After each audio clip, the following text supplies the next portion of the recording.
दोस्तों जरा एक पल रुकिए, वीडियो को स्किप करने का मन अगर हो रहा है तो उसे अभी यहीं रोक दीजिए, क्योंकि आज जो खबर हम आपके सामने खोलने जा रहे हैं वह किसी एक बयान, किसी एक प्रेस कॉन्फ्रेंस या किसी एक दिन की राजनीति की कहानी नहीं है, बल्कि यह उस बड़े सियासी तूफान की शुरुआत है जिसकी आहट दिल्ली की सत्ता से लेकर आंध्र प्रदेश की जमीन और पूरे देश के लोकतांत्रिक माहौल में साफ महसूस की जा सकती है।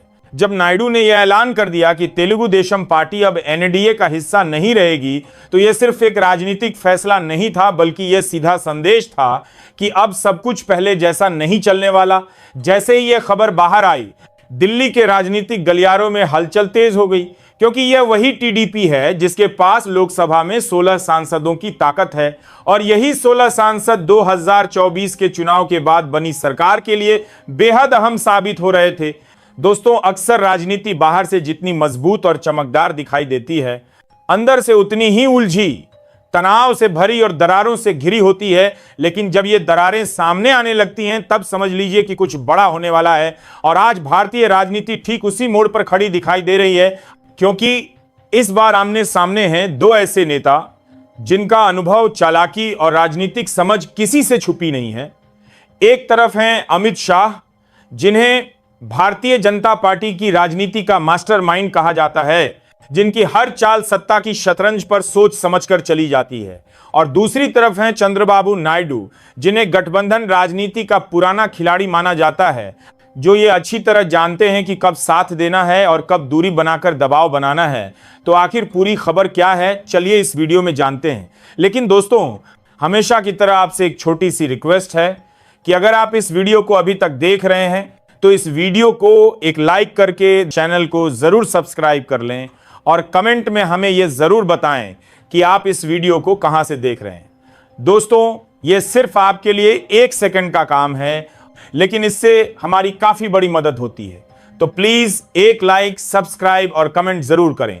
तो दोस्तों, मैं आपको बता दूं कि यह टकराव अचानक पैदा नहीं हुआ है, यह कोई एक दिन का गुस्सा नहीं है, बल्कि यह महीनों से भीतर ही भीतर पक रही उस नाराजगी का नतीजा है जिसे अब जाकर शब्द मिल गए हैं। दोस्तों, अब जरा इस बात पर गौर कीजिए कि जब किसी सरकार के पास पूर्ण बहुमत नहीं होता, तब हर सहयोगी दल की कीमत अचानक बढ़ जाती है, और जिन दलों को पहले सिर्फ संख्या पूरी करने के लिए देखा जाता था, वही दल सत्ता की स्थिरता की रीढ़ बन जाते हैं। और इसी बदले हुए समीकरण में चंद्रबाबू नायडू की राजनीति फिर से केंद्र में आ गई। नायडू जानते हैं कि उनकी ताकत सिर्फ सीटों की संख्या नहीं, बल्कि उस समय की मजबूरी में छुपी है जिसमें केंद्र सरकार खड़ी है। दोस्तों, सवाल यही है कि आखिर नायडू को इतना बड़ा कदम उठाने की जरूरत क्यों पड़ी?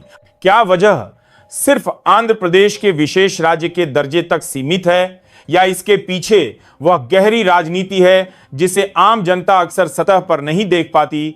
नायडू ने जिस अंदाज में यह कहा कि आंध्र प्रदेश के साथ किए गए वादे सिर्फ कागजों और मंचों तक सीमित रह गए, उसने यह साफ कर दिया कि मामला सिर्फ पैसों का नहीं, बल्कि भरोसे और सम्मान का भी है।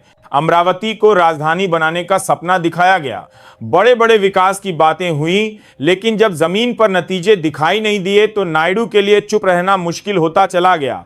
दोस्तों, राजनीति में कई बार चुप्पी को समझदारी कहा जाता है, लेकिन कई बार वही चुप्पी सबसे बड़ी कमजोरी बन जाती है। और नायडू ये अच्छी तरह जानते हैं कि अगर उन्होंने सही वक्त पर आवाज नहीं उठाई तो उनकी राजनीति का आधार ही कमजोर पड़ जाएगा।